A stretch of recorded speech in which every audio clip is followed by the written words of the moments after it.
इंडी गठबंधन वाले जब अलग अलग होते हैं तो मोदी जी के डर से ये साथ आ जाते हैं। फिर जब नजदीक आते हैं तो एक दूसरे से ज्यादा डर लगने लगता है। तो इनके ऊपर इंडिया गठबंधन पे वो गाने की पंक्ति सही बैठती है कि मिलो न तुम तो हम घबराएं, मिलो तो आंख चुराएं हमें क्या हो गया है। और ये हारते हैं आंख चुराने के कारण और आरोप लगाते हैं कि वोट चुराने के कारण हार गए। तो ये वास्तविकता में इंडी गठबंधन की हकीकत है। और जो आनंद दुबे जी ने कहा, यहां पर मैं एक और बात कह दूं अमीश भाई, अभी आपने देखा यहां पर किस प्रकार की तीखी बातचीत हुई। ये लोग जिस वोट बैंक के कारण साथ में आए थे ना, वो वोट बैंक, साफ कह दूं मुस्लिम वोट बैंक के कारण, उसका ही प्रभाव इनके ऊपर आ गया है। क्योंकि मुस्लिम समाज में जो एक भी फिरका ऐसा नहीं है जिसने दूसरे के खिलाफ फतवा न जारी कर रखा हो कि यह गैर इस्लामी है। वो शिया हो या सुन्नी हो, अहले हदीस हो, देवबंदी हो या बरेलवी हो या वहाबी हो या अहमदिया हो, की पार्टी भी ओवैसी के साथ आना चाहती है। नहीं सुनिए, तो वही मैं कह रहा हूं।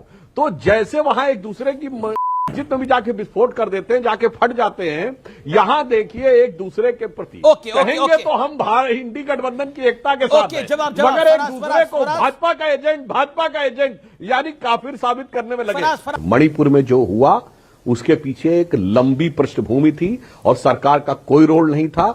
न्यायालय के एक अचानक आए जजमेंट की वजह से हुआ। और हमारी सरकार के किसी भी व्यक्ति ने, आपकी सरकारों की तरह नहीं कि बिहार में अपराधी मुख्यमंत्री आवास में बैठ के उगाही वसूल करते थे। आपकी सरकार में लखनऊ, फैजाबाद और वाराणसी की अदालतों में बम विस्फोट हुए और उसके बाद अखिलेश यादव जी की सरकार ने उन आतंकवादियों से मुकदमे वापस लेने की कोशिश की। हाई कोर्ट की फटकार लगी, मुकदमा वापस नहीं हुआ और सबको सजा हुई।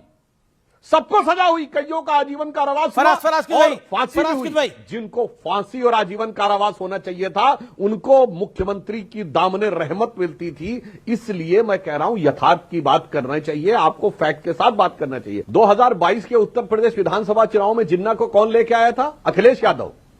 बोले थे जिन्ना जी आए, नेहरू जी आए, सरदार पटेल आए, गांधी जी आए, सबने मिलकर आजादी की लड़ाई। गजब है साहब।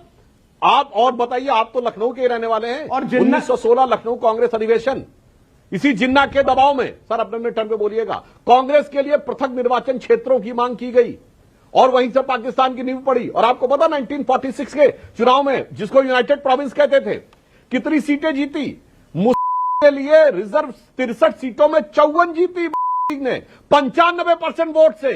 95% मुसलमानों ने वोट किया मुस्लिम लीग को, मगर यूपी से मुस्लिम गया 1%, जस्ट 1% गया पाकिस्तान। इसलिए छोड़िए उस वाली बात को, आज भी आप उसी नक्शे कदम पे हैं। और जो क्रिसमस की बात कही, मैं फराज भाई से पूछना चाहता हूं, आज यूरोपियन यूनियन के साथ हमारी इतनी ऐतिहासिक डील हुई है, इसी यूरोपियन यूनियन के तमाम देशों में, जर्मनी में, इटली में, इसमें नहीं सुनिए, जर्मनी में, इटली में, स्पेन में, इंग्लैंड इसमें नहीं है, ईयू में, उसमें बाकायदा सरकार ने ऑफिशियल ऑर्डर जारी किया कि हर जगह पे क्रिसमस मत मनाएं, क्योंकि हर जगह पुलिस नहीं हो सकती है, इस्लाम पंथियों से खतरा है। भाई साहब, वो भी आरएसएस बीजेपी की वजह से है क्या?